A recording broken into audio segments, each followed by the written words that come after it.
Alright guys, TacticalRab back again today. I hope you're all doing well and enjoying your day so far, and with the individual known as Mario supposedly actually being a real individual we'll look at over the coming minutes here. We've also got potential of more professional players retiring before the upcoming season begins. Very much intrigued to your thoughts in the comment section below. Like if you guys enjoyed the video, subscribe if you're new as always, I would greatly appreciate it. Really up to the channel, thank you very much indeed for doing that. First of all, this happy birthday to the legend, Marty Boat from yesterday of course. Definitely, I mean, I don't know, so many of these pictures bring back so many great memories with the Call of Duty history. I think probably my favourite content series of all time with the Call of Duty was Road to 100 with Natron and Bose back in the Black Ops 3 days. Gonna talk about Black Ops 3 a little bit later today, some pretty interesting stuff going on there. But yeah, legendary stuff no doubt. Happy birthday indeed for yesterday. This also from Hitch, because we discussed yesterday Modern Warfare 2. What's going on there for 2022? Some people suggesting, look, I'm just not going to call it Modern Warfare 2 because of course Call of Duty, well, back in 2009 was called Modern Warfare 2. So well, Hitch is saying, okay, maybe Modern Warfare the second. I saw some people discussing they might call it Modern Warfare 22, which in fairness could be more valid than the Modern Warfare 2. I'm not really sure. I suppose we'll have to see how things develop. But of course, this also that came out from Hitch a few days ago now, we're talking about the whole, okay, Shotzzy's in the background type thing. Who actually is this? Is it Shotzzy? And well, Hitch says it is Mario, trying to, well, send us off the pace. And we talked about it yesterday, right, that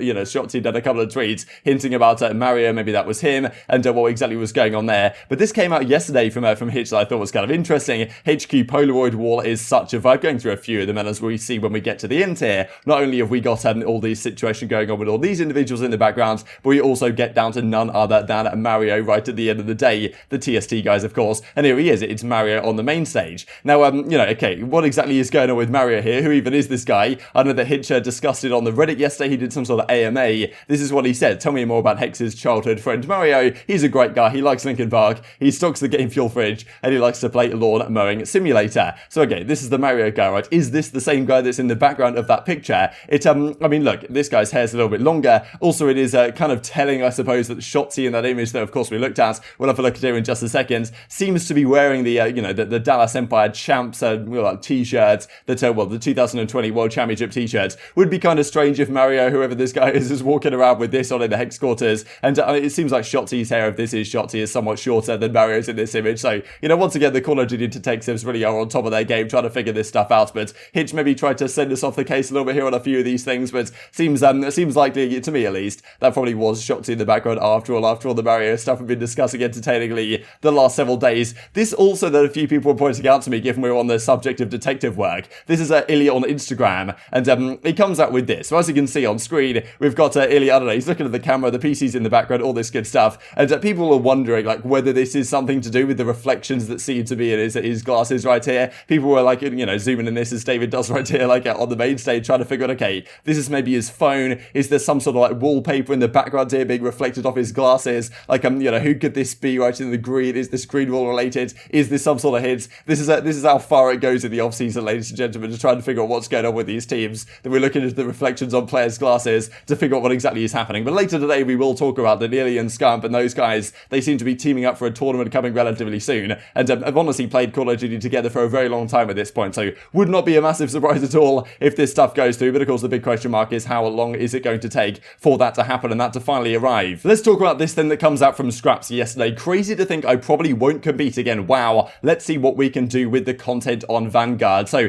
this comes out from Skrapz, of course. Many questions really lately, especially because a lot of pro players, we've seen them retire. Right? aBeZy stepped away very recently. He's going into the content game. The likes of Formal as well, of course, stepping away, whether he'll come back into Halo. That, of course, is one of the big question marks right now. But we saw, I'm pretty sure, from Acro as well quite a while ago, where he kind of hinted that maybe he's going to be retiring from professional play as well. And other players really on that Paris Legion squad potentially finding themselves in a difficult spot, right? Fire, what's he going to do? I guess go back to Challengers. What's going to happen with Classic after, of course, a phenomenal event on Seattle Surge at the Stage 5 Major? Didn't really have the success for the rest of the season despite being a great player over many titles. So it's really difficult with no expansion for what some of these players do. Skrapz, of course, and Waskin really found himself in a very similar boat to where Skrapz does, it seems, this season, in last season's off-season, right? Coming off that London team that, to be fair, came top 4 at the World Championship. There was a lot of discussion during that off-season, like, wow, are London not going to re-sign Waskin and Skrapz? Like, what's going on there? And, of course, there was a lot of drama, really, with that off-season, with the Salt and the like, saying that, like, yeah, these guys don't have the work ethic, like, they didn't turn up enough to practice and stuff like this. And, of course, Skrapz and Waskin disputed those claims and said that, you know, that wasn't the truth, and that the fact those rumours were going around was hurting their chances to get on a team.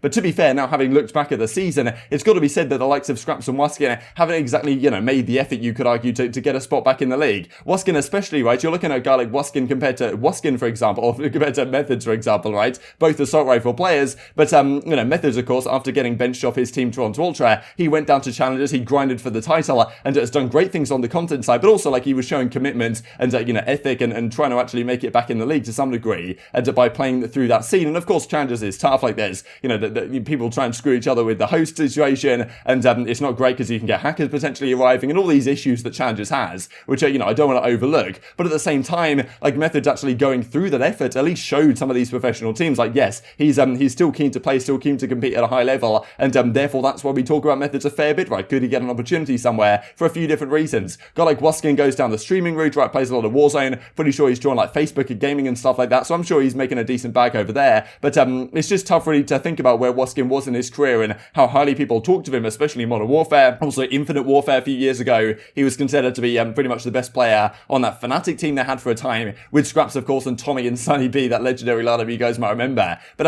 Skrapz in a similar boat in a way, right? He just about gets a spot on Paris this year, which was few and far between. People didn't really know if he actually was going to get that spot at all. Then he finally does get it and has a pretty woeful season. And to be fair, it's not necessarily his fault they had a poor season, because Paris, they put together that roster on the minimum salaries, just trying to make a roster of the leftovers that could potentially compete. Didn't happen. Whether they'll do the same thing this year, that of course remains to be seen. But I don't really think anyone saw that Paris team last year and thought they were going to have miles of success. And of course, that isn't the case. So Skrapz finding himself in a difficult spot. Like, let's see what he can do with the content, because he doesn't imagine it's particularly likely he's going to make it back to competition. Because who wants to give Skrapz a chance right now? I think certainly teams could well do so. But I suppose you could argue like the willingness and stuff like this, because if you are a guy like Skrapz, you want to compete in the Pro League still. Like, is he thinking, okay, do I go to challenges and make that work for a season like some of these other guys have done, or is that not even worth it, right? Because to be fair to a guy like Skrapz, like he's a phenomenal player, no doubt, but if he goes down to challenges, he might find himself in a similar boat to the likes of John and other players that have tried it, where, okay, yes, you might get an opportunity at some point if you've got friends that want to pick you up, but most teams are going to go down the route of picking up the younger guy with who's less known, right? Because Skrapz, you kind of know what he's going to do, where his ceiling's going to be, what he's going to bring to a team. Bringing a guy like Standy in as Minnesota Rokkr did, they kind of know, okay, this guy, we haven't really heard too much about him before, like seeing what he's done in the Pro League, but he has massive upside potential, as of course he does. Some challenger players don't have the massive upside potential, but and of course, well, some players are known quantities. That's why it's so difficult really as an established pro going down to challenges and trying to make it back. TJ really in a similar boat, to be honest. And well, this was a discussion that came out, so as Crone says right here.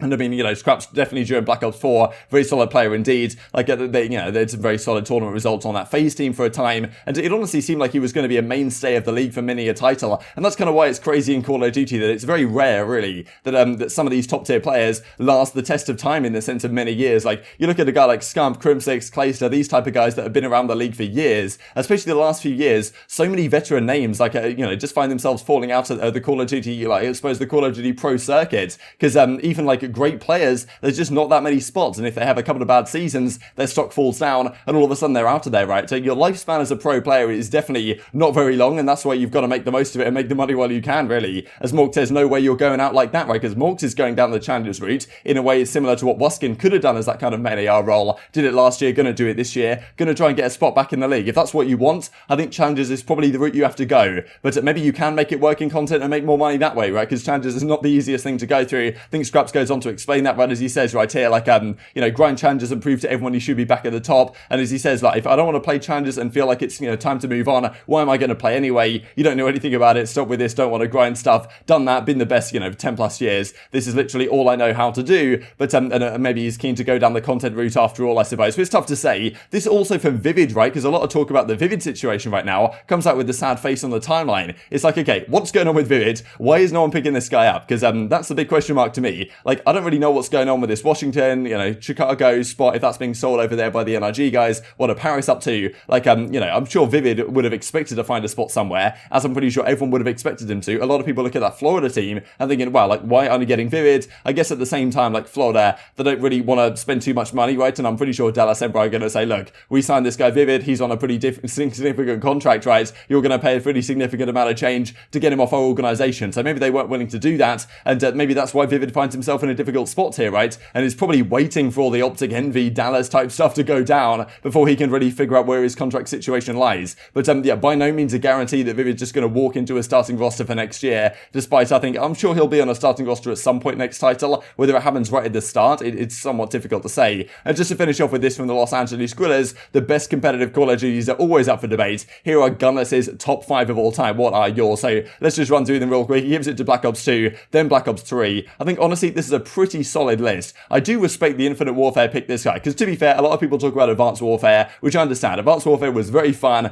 the maps are fantastic, but for competitive play, I don't think it was the greatest. At the same time, you can look at the other jetpack games and say, okay, there was Heatwave, there was Camo, for example, in Infinite Warfare, which also made things somewhat uncompetitive. But to me, I think the movement in Black Ops 3 and Infinite Warfare was, at least I preferred it to Advanced Warfare, but that may be somewhat of a hot take, because I know Advanced Warfare is very highly rated, but I had more fun on probably like both of those titles. So definitely a bit of a hot take, I suppose, from Gunless getting Infinite Warfare at 4. Black Ops 4 actually at 5 is also kind of interesting. Like, I don't think it was a bad game by any means, but yeah, definitely didn't particularly like the stim shot, so understandable why it's so low. Black Ops 3 though, what a phenomenal game that was, and also World War II, like getting maybe the respect it deserves to some degree. I think a lot of people, especially professional players, looking back on World War II and saying, well, yeah, the way the spawns worked in the hard points, like yes, okay, the divisions were kind of funky, but there were a load of things about World War II that made it a great competitive Call of Duty, and yeah, Gunless, I suppose, giving it the respect it deserves to some degree, but all this type of stuff is going to be very controversial, and to be fair, going back and watching that title, it is pretty damn boring. Hopefully it's not the same this time round. But very much intrigued to get your thoughts on all this stuff in the comment section below. Hope you guys enjoyed the video. If you did enjoy it, I'd greatly appreciate a like on the video. It really upset the YouTube algorithm to know you enjoyed this content. Other people like you may enjoy this content as well, and help grow the competitive Call of Duty community. Thank you for watching as always, take care, and I will see you next time.